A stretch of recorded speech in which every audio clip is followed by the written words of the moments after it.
Аш қарынға лимон қосылған су ішу қаншалықты қауіпті?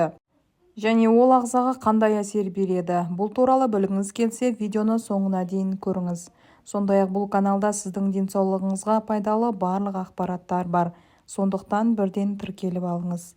Жас көрінгісі келетін, арықтағысы және денсаулығын сақтағысы келетіндер сәнге айналған әуестікті қуана қабылдайды. Солардың бірі таңертең лимон, лайм немесе апельсин салынған су ішу. Аш қарынға мұндай сусын ішу асқазанға қалай әсер етеді? Аш қарынға қышқыл сусын ішу асқазанның қалыпты жұмысын бұзуы мүмкін. Оның мынадай салдарлары бар.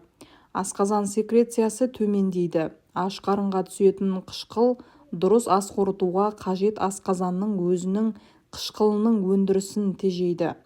Сондай-ақ ақуыздардың сіңуі бұзылады. Ақуыздарды қорытуға асқазанның қышқыл ортасы керек.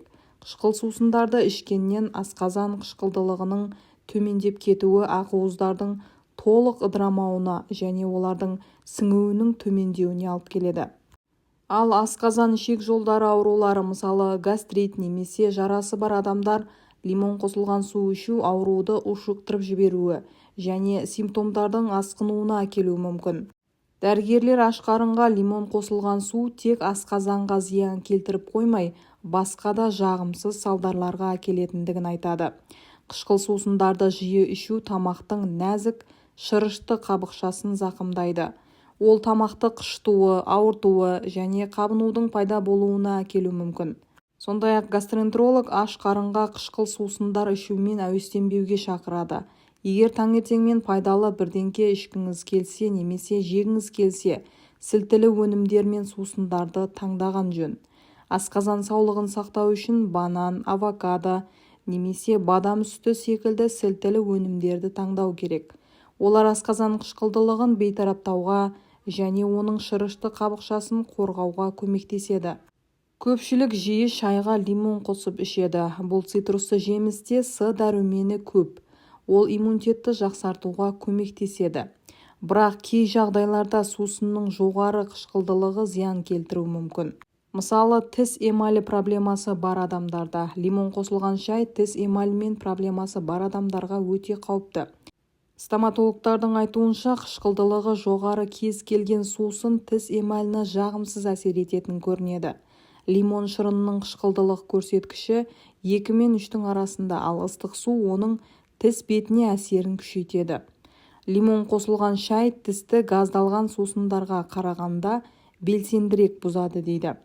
Сондай-ақ стоматологтар лимон қосылған шай ішсеңіз, одан кейін аузыңызды сумен шаюға кеңес береді. Созылмалы асқазан ішек жолы аурулары бар адамдар лимон қосылған шайды цитрусты жемістерге аллергиясы бар адамдарға және асқазанның жоғары қышқылдылығы бар адамдарға ішуге мүлдем болмайды. Өйткені өт қабына тас байланған, гастрит, асқазан жарасы бар адамдарға шайға лимон салуға болмайды. Сондай-ақ жүкті әйелдер лимон қосылған шайды қыжылмен қиналатын жүкті әйелдерге ішуге ұсынылмайды. Лимон қышқылы асқазан шырыштысын тітіркендіріп жібереді. Сондай-ақ лимон қышқылы ойып түсетін зат және органикалық еріткіш болып табылады. Ол тіс эмаліне теріс әсер етеді. Сондықтан лимон жегеннен кейін аузыңызды таза сумен шайған дұрыс. Қолдың терісіне лимон шырынын үнемі тигізу саусақтың терісінде ауырсынуды тудыруы мүмкін. Ал суық тию кезінде лимон қолдану керек пе? Суық тию кезінде С дәруменінің иммунды жүйеге әсері туралы не айтуға болады? Ғалымдардың зерттеуінше С дәруменінің мөлшері лимонға қарағанда апельсинде жоғары екенін атап өткен.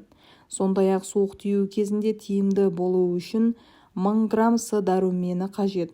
Ал салмағы 80 грамм болатын бір лимонның құрамында бар жоғы 42,5 мг С дәрумені болады екен. Дәрігерлер қажетті мөлшерде алу үшін С дәрумені бар дәрілерді қолдануды ұсынады. Жоғарыда айтылған белгілердің кем дегенде біреуі сізде бар болса, онда лимонды шектеп тұтыну қажет. Өз денсаулығыңызға және жақындарыңызға қамқор бола біліңіз. Ал осы видео сізге пайдалы болса, жақындарыңызбен бөлісіп, каналға тіркеле кетіңіз.